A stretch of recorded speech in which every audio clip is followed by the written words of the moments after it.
What is your name? Bridget Kavanaugh. Where are you from? Berkeley, Michigan. How old were you on September 11th, 2001? 35. Where were you on September 11th, 2001 when we were attacked? Driving downtown to work.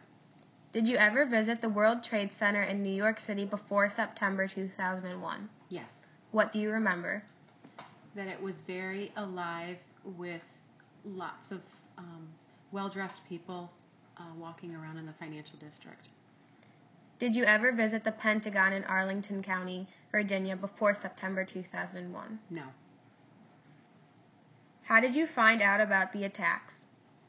I heard it on the news radio driving to work, and I thought it was someone that was calling with a joke, and that was not of their right mind speaking on the radio.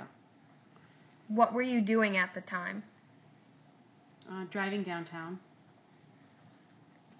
What were your first feelings/emotions when you heard about the attacks? When I first heard about it on the radio, I just thought it couldn't be real. And then when I got to the office, everyone was starting to talk about it, and I realized that it was serious business. What is your most vivid memory of that day? Just the amount of shock and sadness. And I was working with a lot of people in New York City at that time, so I spoke with some of them, and they were just in complete disbelief. And just the level of how significant it was in history. Were you afraid for your safety or the safety of your family? I was afraid for the safety of you, only because we didn't know what was happening. So Dad was able to come and pick you up very quickly, and you were so small at that time. But I really wasn't worried about the safety of our area as much as knowing that the larger cities were being hit, and so they were more vulnerable than us. Were you personally connected to anyone in the towers, Pentagon, or planes? No, but a lot of the people that I worked with were directly connected. What do you remember about the nation and its leaders coming together in the days following September 11th?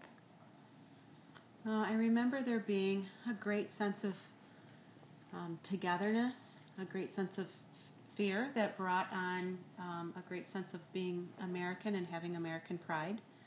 I also was in New York City that December, and we were throwing a holiday party for all of our employees, and it was, in previous years, had been so lively and fast-paced and loud, and that particular Christmas party was just so quiet, and everybody was afraid to talk.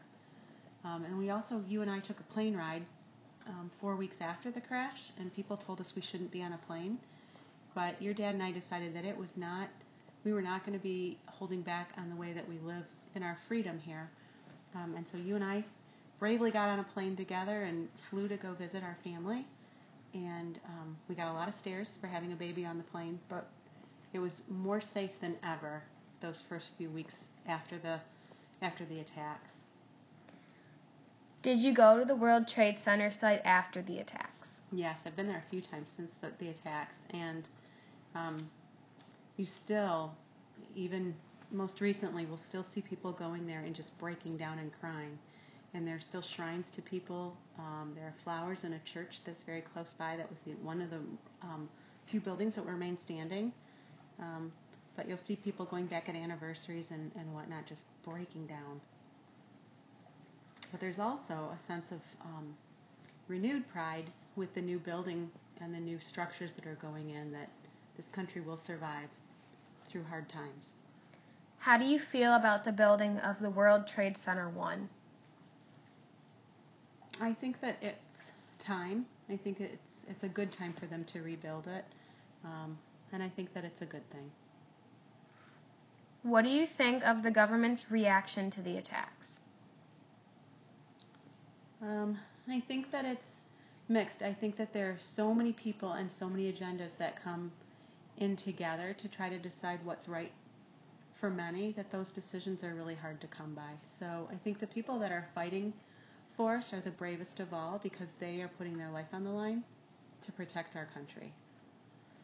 Do you think that terrorism can be defeated? I think there's always going to be a sense of terrorism. I think that the history is so long and so deep that there will always be a piece of it. Has 9/11 changed you?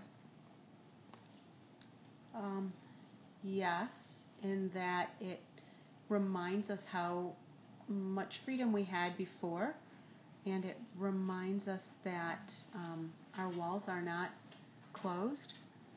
So it has changed that and my perspective on that. It's also given a renewed sense of pride in the country that we live in and the freedoms that we have. What lessons should be learned from 9/11?